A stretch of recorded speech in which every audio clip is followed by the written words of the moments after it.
అప్పుల బాధలు వెంటాడుతున్నాయా? అయితే 6 JVR వారి జాతిరత్నాలు ధరించండి. రైట్, బ్రేకింగ్ న్యూస్ వస్తున్నాం మనం టీవీ స్క్రీన్ పై. మేడ్చల్ జిల్లా ఫిరార్జీగూడ పరిధిలోని శంకర్ నగర్లో అత్యంత అనుమానాస్పద ఘటన వెలుగుతూస్తుంది. సాఫ్ట్వేర్ ఇంజనీర్ తేజస్విని స్థానిక చెరువులో శవమై తేలడం ఇప్పుడు తీవ్రంగా కలకలం రేపుతోంది. ఈ డెత్ వెనుక విస్తుపోయే నిజాలు బయటపడుతున్నాయి. సో తవ్వే కొద్ది నిజాలు అని చెప్పాలి. ఒక రకంగా అర్ధరాత్రి 2 గంటల సమయంలో ఆమె వివస్త్రగా స్థానిక ఆలయానికి వెళ్ళి అక్కడున్న అమ్మవారి విగ్రహాన్ని, చీరను తీసుకొని చెరువు వైపు పరిగెత్తింది. సో సీన్ కట్ చేస్తే అదే చెరువులో ఆ అమ్మాయి శవమై తేలింది. సో ఇప్పుడు అసలు ఏం జరిగిందో అర్థం కానటువంటి సిచ్యువేషన్. సరిగ్గా 2 నెలల క్రితం ఫిరార్జీగూడ, మేడ్చల్ పరిధిలోని ఫిరార్జీగూడలో శంకర్ నగర్లో ఎగ్జాక్ట్ లొకేషన్. సో అక్కడికి వీళ్ళు ఒక 1 BH ఫ్లాట్ తీసుకొని ఉంటున్నారు. సరిగ్గా 2 నెలలే ఉంటామని చెప్పారు. ఆ యొక్క ఓనర్ కూడా అదే మాట చెప్పారు. ఎక్కువ ఉండవు, మేము 2 నెలలు మాత్రమే ఉంటామని చెప్పారు. సరిగ్గా 2 నెలలు ఇంకా గడవలేదు. కనీసం ఒక 15 రోజులైనా అయిందో లేదో వాస్తవం చెప్పాలంటే. సో ఆ అమ్మాయి తేజస్విని సాఫ్ట్వేర్గా వర్క్ చేస్తుంది ఒక MNC కంపెనీలో. మరి అలాంటి అమ్మాయి సరే అంటే వివస్త్రగా తన బట్టలు లేకుండా బయటికి పరిగెత్తి అక్కడ స్థానికంగా ఉన్న గుడి దగ్గరికి వెళ్ళి ఒక చీర అండ్ అమ్మవారి విగ్రహాన్ని దొంగిలించి అక్కడి నుంచి చెరువు వైపు ఎందుకు వెళ్ళింది అనేది ఇప్పుడు $1 మిలియన్ ప్రశ్నగా మారింది. సో చాలా రకాల దొంగతనాల్లో ఒకవేళ దొంగతనం అనుకుందాం, ఫర్ ఎగ్జాంపుల్ ఆ అమ్మాయి బయటికి వెళ్ళిపోతుంది తీసుకొని, ఎటో వెళ్ళిపోవాలి, అంతేగాని కట్ చేస్తే మళ్ళీ స్థానికంగా ఉన్న చెరువులో ఆ అమ్మాయి విగత జీవిగా కనిపించదు. సో ఇలాంటి నేపథ్యంలో ఆవిడ ఒక తేజస్విని అనే అమ్మాయి ఒక సాఫ్ట్వేర్, సో ఒక కార్పొరేట్ విమెన్ కాబట్టి తనకున్న టెన్షన్స్ ఏమన్నా ఉన్నాయా, లేదంటే ఇంకెవరన్నా మోసం చేశారా అనే యాంగిల్లో కూడా ఇప్పుడు పోలీసులు శోధిస్తున్నారు. సో వాస్తవానికి తన ఫోన్ ఇంట్లోనే వదిలిపెట్టి వెళ్ళడం అండ్ తనకి సంబంధించిన కొన్ని అయితే అవతలి వ్యక్తులు డిలీటెడ్ ఫర్ ఎవ్రీవన్ అని చెప్పడం, అంటే ఆ మెసేజ్లు డిలీట్ చేయడం జరిగింది అండ్ కాల్స్ కూడా కొన్ని డిలీట్ అయ్యాయి. సో ఆ పర్టికులర్ నెంబర్లు ఎవరైతే ఉన్నారో వాళ్ళందరికీ ఇప్పుడు పోలీసులు ఫోన్ చేస్తున్న పరిస్థితి. తన ఫోన్ని ఫారెన్సిక్ టీమ్స్ దానికి సంబంధించి వాళ్ళు స్వాధీనం చేసుకున్నారు అండ్ మెసేజ్లు కావచ్చు, తనకి సంబంధించిన కాల్ డేటా కావచ్చు. ఎందుకంటే ఇక్కడ ఓన్లీ కేవలం ఒక అమ్మాయి చనిపోయింది, లేదంటే తనకున్న ప్రెజర్స్ కావచ్చు, ఇంకోటి అనుకోవచ్చు. కానీ వాస్తవానికి ఇక్కడ అంటే కాన్సిక్వెన్స్ ఏంటంటే ఇంట్లో గొడవైంది వాళ్ళ అమ్మతో. దాదాపుగా ఒక 4-5 రోజుల నుంచి వీళ్ళు అరుచుకుంటూ ఉన్నారు. సరిగ్గా 2 రోజుల క్రితం ఆ అమ్మాయికి వాళ్ళ అమ్మకి ఇంకాస్త పెద్ద గొడవైంది అండ్ దాని తర్వాత ఈ అమ్మాయి పిచ్చిగా బిహేవ్ చేస్తుంది.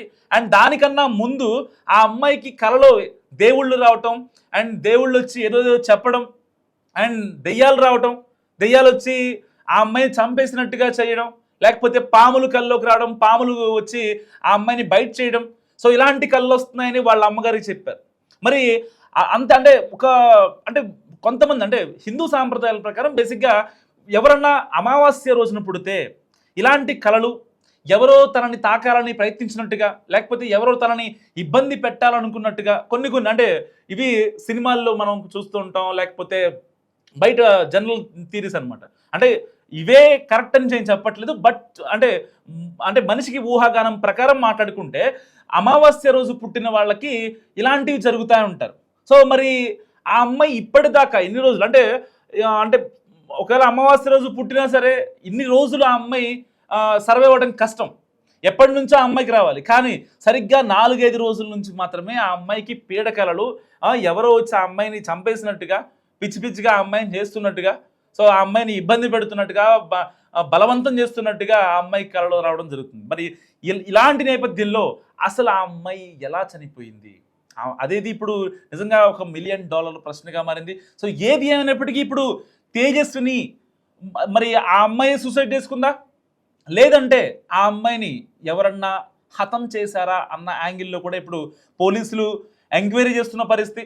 సో గత కొద్ది రోజులుగా వాళ్ళ అమ్మకి అండ్ ఈ అమ్మాయికి కొంచెం అంటే విభేదాలు ఉన్న సిచ్యువేషన్ అండ్ వీళ్ళిద్దరి మధ్యలో కొన్ని గొడవలు ఉన్నాయి అండ్ దానికి సంబంధించి ఆ అమ్మాయి ఎక్స్ట్రీమ్కి వెళ్ళిందా, లేదంటే ఇంకేమైనా జరిగిందా, there is any some external force. So దాని గురించి కూడా ఇప్పుడు పోలీసులు ఆరాధిస్తున్న పరిస్థితి. అసలు ఇవన్నీ పక్కన పెడితే సరే, మనం రీసెంట్గా ఒక చర్లపల్లి విజయారెడ్డి కేసు తీసుకున్నాం. సో వాళ్ళకి కంప్లీట్గా స్ట్రెస్ ఉండి ఆ అమ్మాయి వాళ్ళ పిల్లల్ని ఒకవేళ ఆవిడ చనిపోతే నా పిల్లల్ని ఎవరూ చూసుకోలేరు అని చెప్పి అనే ఒక ఉద్దేశంతో, అది కూడా ఆ తల్లి పాయింట్ ఆఫ్ వ్యూలో సదుద్దేశమే. ఎందుకంటే తల్లి తర్వాత తల్లి అంటారు కదా, అవన్నీ అభూత కల్పనలు. వాళ్ళ పిల్లల్ని తల్లి కన్నా ఇంకెవ్వరూ కూడా సరిగా చూసుకోలేరు, ఇది వాస్తవం. సో ఇలాంటి నేపథ్యంలో ఇక్కడ ఈ అమ్మాయి కంప్లీట్గా స్ట్రెస్తోనే వెళ్ళిందా? ఎందుకంటే అక్కడ స్ట్రెస్సే బేసిక్గా, మరి ఇక్కడ స్ట్రెస్సే. సో స్ట్రెస్తో ఆ అమ్మాయి అంటే బట్టలు లేకుండా ఆ వీధులు నడుచుకుంటూ దాదాపుగా వాళ్ళ ఇంటి దగ్గర నుంచి అయితే ఈ తేజస్విని వాళ్ళు నివాసం ఉంటున్నారో, అద్దెకు ఉంటున్నారో, ఆ ఇంటి నుంచి కనీసం అక్కడ ఉన్న టెంపుల్ ఏదైతే ఉందో ఆల్మోస్ట్ కనీసం ఒక 500 మీటర్స్ ఉంటుంది.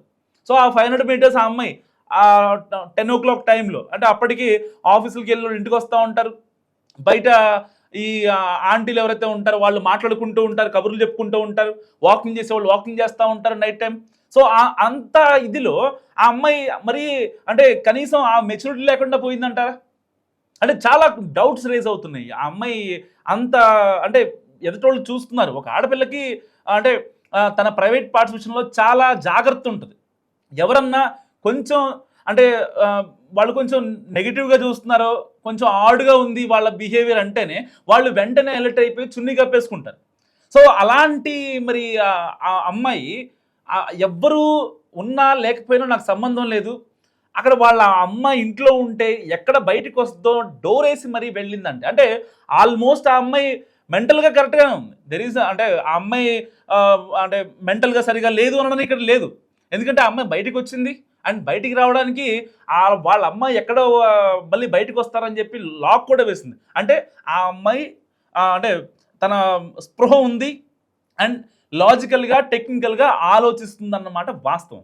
మరి ఆ తర్వాత బట్టలు లేకుండా బయటికి రావడం, బయటికి వచ్చిన తర్వాత అమ్మవారి చీర కావచ్చు, అమ్మవారి విగ్రహంతో అసలు ఆ అమ్మాయికి పని ఏంటి? ఇప్పుడు బేసిక్గా ఆ అమ్మాయికి ఒకవేళ స్ట్రెస్ ఉంది, లేకపోతే ఆ అమ్మాయి అనంతలోకాలకు వెళ్ళిపోవాలని ఫిక్స్ అయిపోయింది అనుకోండి, డైరెక్ట్గా ఆ అమ్మాయి ఇంట్లోనే ఏదో చేసుకుంటుంది. సో బయటకు వచ్చి బట్టలు లేకుండా బయట తిరిగే ఇది ఉన్న అమ్మాయికి, అంత గట్స్ ఉన్న అమ్మాయికి మరి ఇంట్లోనే ఏదో ఒకటి చేసుకోవచ్చు ఇది ఈజీగా. స్లీపింగ్ గిల్సో లేదంటే ఇంకోటో ఏదో ఒకటి చేసేసుకోవచ్చు. కానీ ఆ అమ్మాయి మళ్ళీ సీసీటీవీ ఫుటేజ్లో రికార్డ్ అయింది, గుడికి వచ్చింది, గుడి దగ్గర ఉన్నటువంటి చీరను తీసుకుంది అండ్ ఆ విగ్రహాన్ని కూడా దొంగిలించింది. అండ్ దాని తర్వాత ఆ అమ్మాయి కట్ చేస్తే తెల్లారి పొద్దున్నే, అంటే ఇవాళ సరిగ్గా ఈ వార్త చదివే టైంకి శనివారం ఉదయం 9 గంటలకు ఆ అమ్మాయి పక్కనే ఉన్న ఆ చెరువులో విగత జీవిగా పడి ఉంది. మరి ఎవరు దీనికి కారణం? నిజంగా ఆ అమ్మాయి చేసుకుందా? అంటే ఇంకేమన్నా ప్రాబ్లమ్స్ ఉన్నాయా తనకి? తన తల్లికి చెప్పుకోలేని ప్రాబ్లమ్స్ తను ఆఫీస్లో ఏమన్నా ఫేస్ చేస్తుందా? లేకుంటే ఇంకెవరన్నా ఆ అమ్మాయిని మోసం చేశారా? ఇప్పటికే తన ఫోన్ని స్వాధీనం చేస్తున్నారు పోలీసులు, ఫారెన్సిక్ టీం. సో ఇప్పటికే ఎవరెవరితో లాస్ట్ కాల్ మాట్లాడిందో, ఎవరెవరితో చాట్ చేసిందో, ఇటు ఇన్స్టాగ్రామ్ కావచ్చు, ఫేస్బుక్ కావచ్చు, వాట్సాప్ కావచ్చు, ఇటు ఐఎంఓ కావచ్చు, సో అన్ని సోషల్ మీడియా యాప్స్కి సంబంధించిన డేటాని ఇప్పుడు పోలీసులు పరిశీలిస్తున్నారు.